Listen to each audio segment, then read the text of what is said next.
And we're back, dear viewers, after that amazing report. Now, as our world becomes increasingly connected through smartphones, smart devices, artificial intelligence, and digital platforms, cybersecurity is no longer just a technical issue. It has become an essential part of our daily lives, from protecting personal information to defending businesses and national systems. Now, the challenges of digital security are evolving faster than ever before. We are joined by a cybersecurity specialist and researchers to discuss the growing cyber threats facing individuals and organizations, the impact of artificial intelligence on digital defenses, and the future of privacy and online protection in an age driven by rapid technological innovation. We are pleased to have with us today Dr. Sulaiman Alhasawi, instructor and researcher in cybersecurity. And welcome to the show, Doctor. Thank you. Thank you for having me. So now when we talk about cybersecurity, attacks are no longer targeting only a large corporation. Why are individuals and small businesses becoming more vulnerable? Yeah, small businesses don't have the resources, enough resources, the training, the technical expertise like the large ones. And the hackers, they know this. That's why they target them and they are considered easy access. For example, when they scan the internet, the hackers, there are like hanging fruits. They find hanging fruits, meaning vulnerable systems exposed, whether it's weak configurations, weak password, default passwords, exposed to services, support. So when they scan these, the first target that show up, they are the weak ones. Normally, they are the small businesses or the individuals. So they are easy to access, and they use them as sometimes as a pivot to another company. For example, if you are a small business, they can use your network to attack other networks, or if you have other clients, they can also target your clients. Also, the problem with the small businesses, they rely solely on third parties to secure them, because they don't have the expertise most of the time and the money.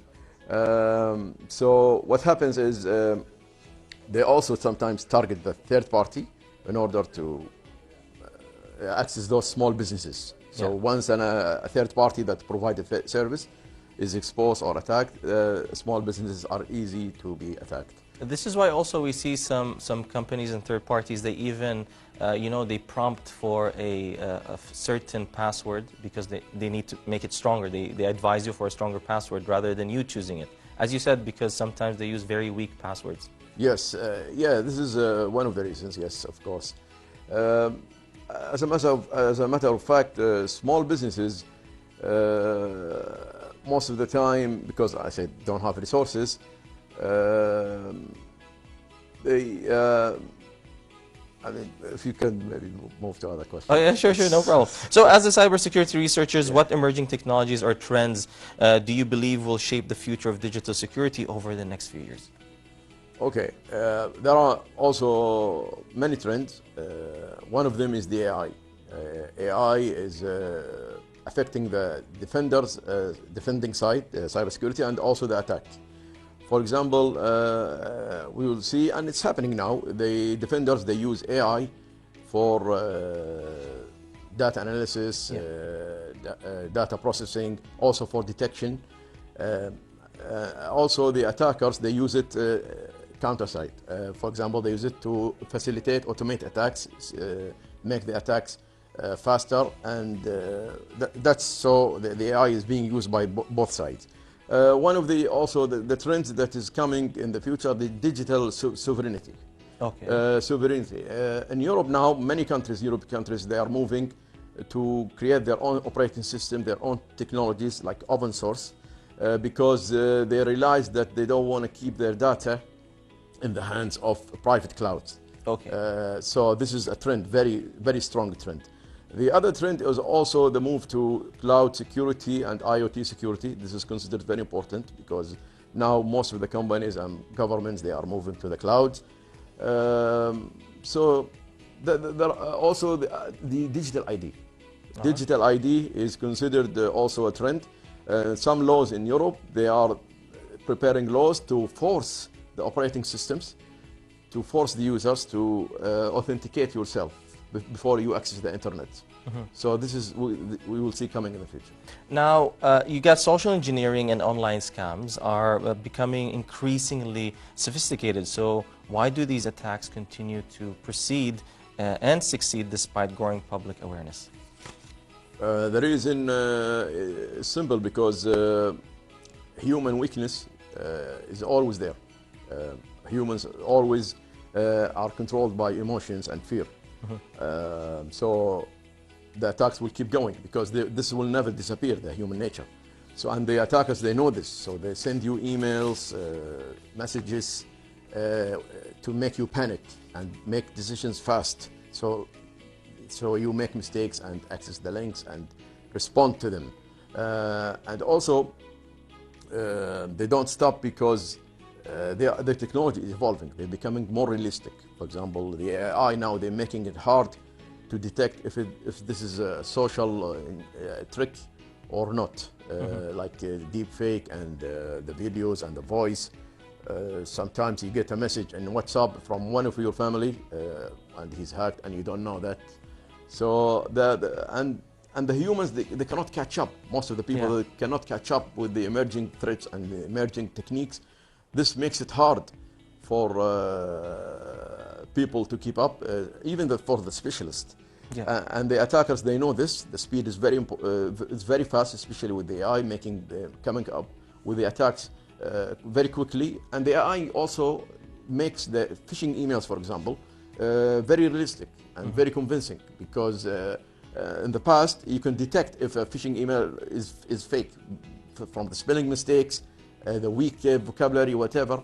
Now AI solved this problem for the attackers. So why not keep going with the social attacks and social engineering? Because it's easier than it used to be, and it's also difficult. Yeah, it's very true. I mean, you're saying it's true what you're saying, that because in the old days when trends and tools for scammers was very less, it was very slow from time to time when they changed their techniques. But now with, you said, AI and evolving technologies, they have a lot of tools that they can use to scam people and push for new ways, actually. Yes, exactly. That's true. So now with that said, cybersecurity is becoming part of our everyday lives, from smartphones to smart homes. In your opinion, what are the biggest cyber threats people often underestimate? Okay. The first one I see nowadays is everybody is sharing their information right, to the public, to the internet, without being careful. They like to expose themselves, not because they like it, but because they feel part of the community. Whether in Snap, Instagram, they document their whole life. For example, those fashionistas, where they go, where they travel. This is, in security perspective, is very, very dangerous, because if an attacker, if you tell the attacker where do you live, how your house looks like, when do you travel, then he will make a plan and categorize you for future attacks, or if he can sell even your data. So people underestimate how much data they release to the internet. They have to be careful with their privacy, because privacy is very, very weak, unfortunately, for most of the people. And the social media is one of them. Also, they underestimate when they buy equipment. They buy, for example, cheap cameras, and they don't know that they could be risky. They could be used to attack them. They don't secure their camera. They don't secure their smart technology if they use smart home, for example. So they take it for granted. Also, any technology they use, they have to be careful, so they don't take it for granted. That's why we always tell people, like when they buy new cameras for the house, security cameras, or even your own telephone, you need to check out the settings, because usually everything is already ticked on. You have to make sure what settings you want, like whether it's sharing location or information, or analyzing, basically diagnosing your phone from time to time. So these things, they have to make sure. And also, we always tell people, read the manual. Always read the manual of anything that you buy. Understand the device that you're buying, because it is a responsibility. It is connected to the world, especially we're a world right now that has AI. Exactly, yes. Anything you buy, it's your responsibility. It's not optional not to check how it works, because if you don't check, somebody else will check it That's for you. very true. Now, with the rapid rise of artificial intelligence, how is AI changing the cybersecurity landscape right now? Well, since the AI, I mean, started 3-4 years ago. I mean, the LLM AI has been there for a long time, but the LLMs just came 3-4 years ago. Things has changed rapidly.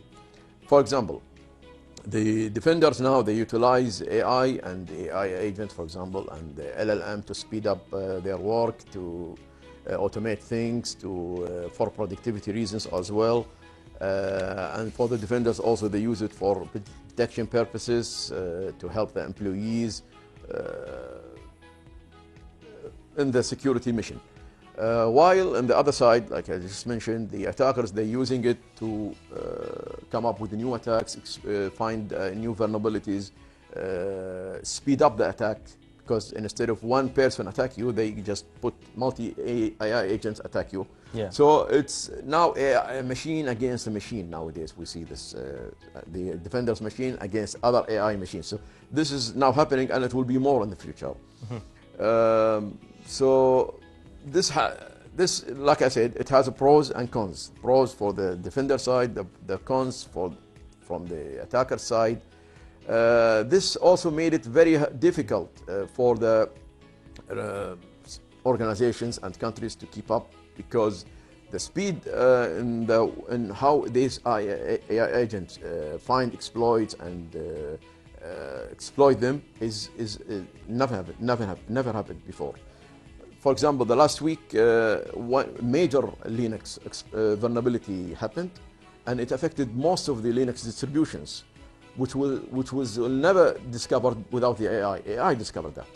So imagine we rely on infrastructure for granted, and until the AI came and shocked us with this the huge major vulnerability. All right. Now, talking about that, you know, we these days now we're into AI a lot, and there are a lot of chat tools that we use on the like ChatGPT and all that. Sharing information with them is also a major problem. Could you expand on that? Yes, those LLMs, they feed on data. Okay. The more data, the data that it was trained with at the beginning, they fed it the internet, the whole internet. Yeah. Whether it's the encyclopedia of internet was dumped to their system. So that's how it feeds. That's the fuel of LLMs. And once you start communicating with the LLM, it has a memory, and it will memorize everything most of the time, unless they say there is a tweak and you can delete the memory and customize it, but you never know. You cannot. It's a closed box. You don't know if it's really deleting what you ask it to delete. So it starts to save your data, your name, about your information, about your privacy, if you mention your employee's name, whatever. So imagine an attacker managed to inject, it's called injection, for those LLM models, and managed to extract data from that LLM about any target he wants. Or an employee, he can maybe get information that he's not supposed to get, while playing tricks and exploiting those LLMs, because they are exploitable. There are many vulnerabilities and weaknesses for those LLMs. They are not secure. Very true. Because one of them is the leaking data. Yeah. So it is very, very dangerous, especially when it comes to an organization or a ministry or a government entity. Putting your data inside a commercial LLM is very risky and very dangerous. Of course, you're doing it for, as you said, it's a commercial tool, and you're using it in a very private or governmental entity will actually expose information that shouldn't be exposed. And last week, I think, or 2 weeks ago, one of the APT attackers, APT is called Advanced Persistent Threats, it's called Cyber Avengers. It's an Iranian hacker group.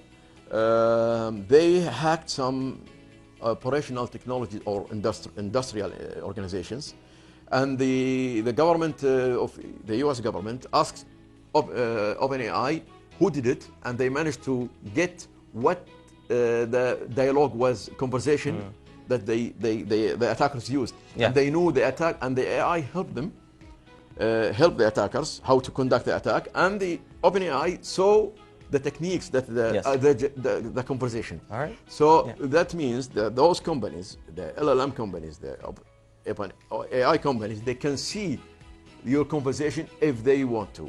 That's very true. Meaning, yes, use your imagination. All right, thank you so much. I mean, we've run out of time. Thank you so much, Dr. Sulaiman, and we hope to see you soon again. And thank you for being our guest for today. Thank you so much. Thank you for having me. Now, all thanks and appreciation to our guest, Dr. Sulaiman Alhasawi, an instructor in cybersecurity. Now, with that, dear viewers, how about this? We're going to a short break with a wonderful and beautiful song, our national song.